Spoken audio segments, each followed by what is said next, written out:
the Republican Party has chosen Trump over Cheney, or Trump over the truth. Cheney isn't really important, but she's a stand-in for acknowledging their issues and potentially growing.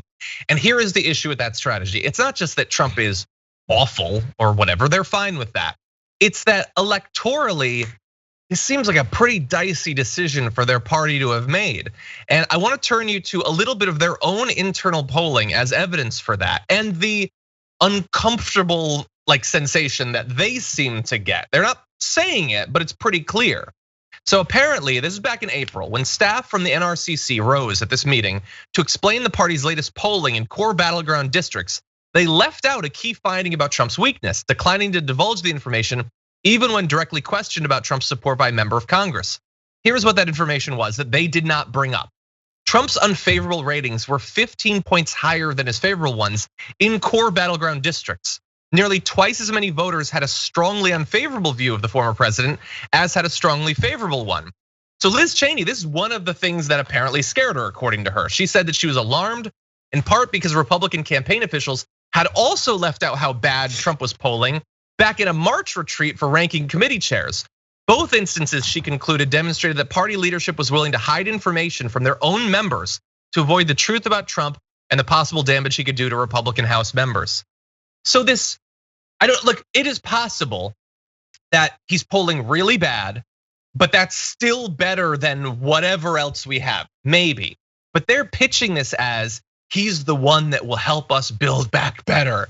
And he's doing terribly in the polls. And they know that. They've got the polls, but they're hiding it even in their internal discussions from each other. They don't seem, JR, to want to acknowledge that people hate him. That's leadership. That's a Republican leadership. That's what they want. They want Republican leadership that will follow him to the ends of the earth and not look at the reality in front of themselves. They have to be children. This is how cults, this is how minions work. You can't have your own voice. You can't see the obvious right in front of you and point it out, or else you are not a part of this. They keep saying Liz Cheney is not a leadership type of person because she continues to say things that are out of step with the rest of the party. The rest of the party just told you that they don't like, well, the people who you're supposed to listen to in the party, told you they don't like Donald Trump. You ignore that fact and then go with this leadership position of continuing to follow the guy that no one likes.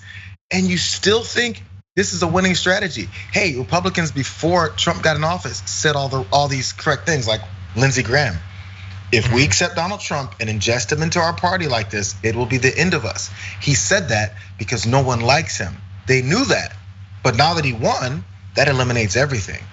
Now that he won once, that eliminates everything for the rest of time. Follow him to the ends of the earth. I don't care what the people say. I don't care that he just lost an election. Let's keep saying he won it. Yep.